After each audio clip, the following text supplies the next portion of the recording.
अभी तक के चैप्टर में हमने देखा कि बेल्जियम में किस तरह की डाइवर्स पॉपुलेशन थी और फ्रेंच और डच स्पीकर्स आपस में किस तरीके से मेजोरिटी माइनॉरिटी डिफरेंस की वजह से दोनों के बीच में किस तरह के क्लैशेस आए और कॉन्फ्लिक्ट्स हमको देखने के लिए मिले। अब हम बात करने वाले दूसरी कंट्री श्रीलंका के बारे में। श्रीलंका एक आइलैंड नेशन है जिसको 1948 में इंडिपेंडेंस मिली।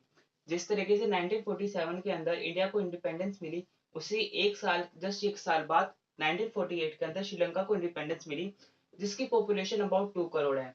और ये 2 करोड़ पॉपुलेशन सेम है एज इन हरियाणा। हरियाणा की सेम पॉपुलेशन की तरह श्रीलंका की पॉपुलेशन है। जैसे कि हमने देखा था, बेल्जियम में जो पॉपुलेशन थी वो 1 करोड़ थी, जो कि हाफ थी population of the Haryana. But in Sri Lanka, Haryana की same population, same amount of the population Sri Lanka के अंदर पाई जाती है। इस 2 करोड़ की पॉपुलेशन के अंदर हमको बहुत ज्यादा डाइवर्स नेचर देखने के लिए मिलता है, जिसके अंदर हमको 74% सिन्हाला स्पीकर मिलते हैं और 18% तमिल स्पीकर मिलते हैं। इन तमिल स्पीकर का फर्दर डिवीजन होता है इनटू द श्रीलंकन तमिल्स, जो वहाँ के एरिया के नेटिव तमिल्स होते हैं, जो स्टार्टिंग से जिनके फोर फादर्स वहां रह रहे होते हैं, उनको कहा जाता है श्रीलंकन तमिल। बट कुछ तमिल्स जो कॉलोनियल पीरियड के टाइम पर माइग्रेट हुए इनटू द श्रीलंका, उनको बोला जाता है Indian Tamils. In Indian Tamils का जो बेसिक रिलीजन होता है, या तो वो हिंदू कम्युनिटी से होते हैं या तो वो मुस्लिम कम्युनिटी से होते हैं। पर Sri Lankan Tamils most of the Buddhist होते हैं, जिसकी वजह से इन दोनों के बीच में लैंग्वेज बैरियर के साथ साथ इनका रिलीजन बैरियर भी हमको देखने के लिए मिलता है। But they are some of the Christians वो श्रीलंकन तमिल्स भी हो सकते हैं, या तो इंडियन तमिल्स भी हो सकते हैं, या तो सिन्हाला स्पीकर्स भी हो सकते हैं, क्योंकि some amount of the population में हम लोग को कुछ क्रिश्चियंस देखने के लिए भी मिलते हैं। बट क्या हो, जिस तरीके से बेल्जियम के अंदर फ्रेंच स्पीकर्स और डच स्पीकर्स आपस में कन्फ्लिक्ट के साथ अपने लैंग्वेज बैरियर की वजह से क्लैशेस को हमको देखने के लिए मिला। अगर श्रीलंका या बेल्जियम में से किसी भी एक मेजोरिटी और माइनॉरिटी में से अगर हम किसी को भी पावर दे दे सारी, तो उसमें वो जो मेजोरिटी होगी वो सुपीरियर की तरह कंसिडर करी जाएगी, जिसकी वजह से माइनॉरिटी के ऊपर कुछ ऐसे रूल्स इंपोज कर दिए जाएंगे जिसकी वजह से कन्फ्लिक्ट जन्म लेंगे। इन कन्फ्लिक्ट से क्लैशेस होंगे और एक सिविल वॉर भी हो सकती है। हमने देखा बेल्जियम और श्रीलंका के अंदर किस तरीके से कम्युनिटी डिफरेंस की वजह से, एथनिक कॉम्पोजिशन की वजह से अलग अलग तरीके के कन्फ्लिक्ट्स और क्रैशेस हमको देखने के लिए मिले। बट इन कन्फ्लिक्ट और क्रैशेस को सॉल्व करने के लिए वहाँ की अथॉरिटी ने वहाँ की अथॉरिटी ने किस तरीके के रूल्स को इम्पोज किया इन अवर कंट्री की उस चीजों को, उन कन्फ्लिक्ट्स को सॉल्व किया जा सके। इसी की तरीके से हम बात करने वाले हैं majoritarianism in Sri Lanka. First of all, इस मेजोरिटेरियनिज्म का मतलब क्या होता है? It is a belief that the majority community should be able to rule the country by disregarding the minority. It means, अगर किसी पर्टिकुलर कंट्री के अंदर मेजोरिटी और माइनॉरिटी अगर दोनों एक साथ रह रही है, तो मेजोरिटी अपने अंदर एक बिलीफ दिखाती है कि वो मेजोरिटी इस माइनॉरिटी पे कंप्लीटली रूल्स इंपोज कर सकती है और कंप्लीटली डिसरिगार्ड कर सकती है माइनॉरिटी को, अगर वो चाहती है या नहीं चाहती। मतलब कि ना चाहे बिना किसी भी माइनॉरिटी के ऊपर रूल्स को इम्पोज करना जो उस माइनॉरिटी को कंप्लीटली वैनिश कर दे over the period of time. This is called majoritarianism. तो श्रीलंका में 1956 के अंदर एक ऐसा एक्ट पास किया जहां पर उन्होंने सिन्हाला को एज अ रिकॉग्नाइज कर दिया official language in their country. Sri Lanka के अंदर 1956 एक्ट के द्वारा सिन्हाला लैंग्वेज को ऑफिशियल लैंग्वेज डिक्लेयर कर दिया गया, जिसकी वजह से जो तमिल स्पीकर्स थे, जो तमिल लैंग्वेज को फॉलो करते थे, उनको इससे काफी ठेस पहुंची और उन्होंने डिसरिगार्ड किया मेजोरिटी को, क्योंकि उनके बिना चाहे उनके ऊपर रूल्स इंपोज किए जा रहे थे। दूसरी चीज, फेवर्ड किया सिन्हाला को।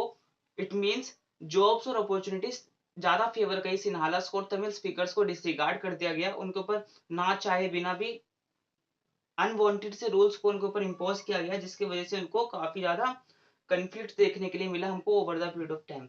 थर्ड चीज, उनको जिस तरीके से सिन्हाला स्पीकर्स अपना बुद्धिज्म फॉलो करते थे, उन्होंने इस बुद्धिज्म को प्रोपागेट किया और रेस्ट ऑफ द रिलीजन्स को उन्होंने डिसरिगार्ड किया, जिसकी वजह से एलाइनेशन के फीलिंग्स तमिल्स के अंदर हमको देखने के लिए मिली, क्योंकि they are demanding for the equal rights, because they are disregarding from the jobs and opportunities, and उनकी लैंग्वेज को भी ऑफिशियल लैंग्वेज डिक्लेयर नहीं किया जा रहा था।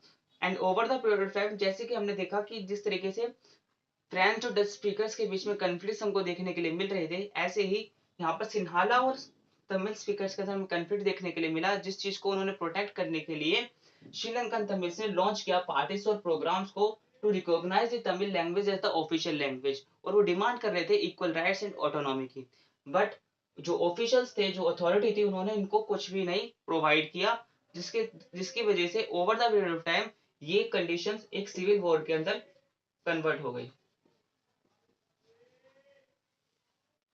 जैसे कि अभी तक हमने श्रीलंका के अंदर मेजोरिटेरियनिज्म को देखा कि किस तरीके के कन्फ्लिक्ट्स वहां की अथॉरिटी ने ऐसे रूल्स को इम्पोज किया माइनॉरिटी के ऊपर, जिसकी वजह से वहां पर सिविल वॉर की कंडीशंस को देखने के लिए मिली। बट जो बेल्जियन लीडर्स थे, they took the different part to solve the conflict. इस कन्फ्लिक्ट, इस प्रॉब्लम को सॉल्व करने के लिए बेल्जियन लीडर्स ने एक डिफरेंट पाथ को चूज किया, जिसकी वजह से इस कन्फ्लिक्ट और प्रॉब्लम्स को इजिली सॉल्व किया जा सके। 1970 से लेकर 1993 के बीच में उन्होंने अपने कॉन्स्टिट्यूशन को 4 बार अमेंडमेंट शो किया to form a Belgian model. ये बेल्जियन मॉडल एक तरह का स्पेशल मॉडल था जो कि काफी कॉम्प्लेक्स था, बट इस स्पेशल मॉडल ने उस सिविल वॉर जैसी कंडीशन को प्रिवेंट करने के लिए काफी ज्यादा रोल प्ले किया। इस बेल्जियन मॉडल के अंदर हमें 4 बेसिकली चीजें पढ़नी पड़ती है जो कि एनसीईआरटी के अंदर प्रेजेंट है। फर्स्ट, सेंट्रल गवर्नमेंट के अंदर जो नंबर ऑफ डच और फ्रेंच स्पीकर मिनिस्टर्स थे वो इक्वल थे, जिससे दोनों के बीच में इक्वालिटी हमको देखने के लिए मिली कि जितने amount of ministers French speakers थे, उतना से amount of speakers Dutch speaker भी थे, जिसकी वजह से गवर्नमेंट के अंदर डिफरेंट टाइप्स ऑफ कन्फ्लिक्ट्स हमको देखने के लिए नहीं मिले। दूसरी चीज, सेंट्रल गवर्नमेंट की पावर स्टेट गवर्नमेंट को भी दी गई, जिसकी वजह से स्टेट गवर्नमेंट सब कोऑर्डिनेट नहीं कर पाई सेंट्रल गवर्नमेंट की वजह से। मतलब कि यहाँ पे हमको पावर का शेयरिंग देखने के लिए मिला कि केवल पावर किसी एक सुपीरियर गवर्नमेंट के पास नहीं थी, पावर को शेयर किया गया विद द सेंट्रल गवर्नमेंट। तीसरी चीज, ब्रुसेल्स के अंदर हमको सेपरेट गवर्नमेंट देखने के लिए मिली, क्योंकि जो मेजोरिटी माइनॉरिटी का डिफरेंस हमको स्टेट और कैपिटल के अंदर देखने के लिए मिल रहा था, इस प्रॉब्लम को सोल्व करने के लिए उन्होंने ब्रुसेल्स के अंदर एक सेपरेट गवर्नमेंट बनाई, जिस सेपरेट गवर्नमेंट के अंदर भी नंबर ऑफ फ्रेंच और डच स्पीकर इक्वल थे, जिसकी वजह से कई जो कन्फ्लिक्ट थे जो एक लॉ को पास करने के लिए होते थे, जो अमाउंट ऑफ डच स्पीकर्स एक लॉ को पास करना चाहते थे, अगर कोई दूसरी कम्युनिटी उस चीज के लिए वैलिड नहीं है तो वो उसको मना कर देती थी।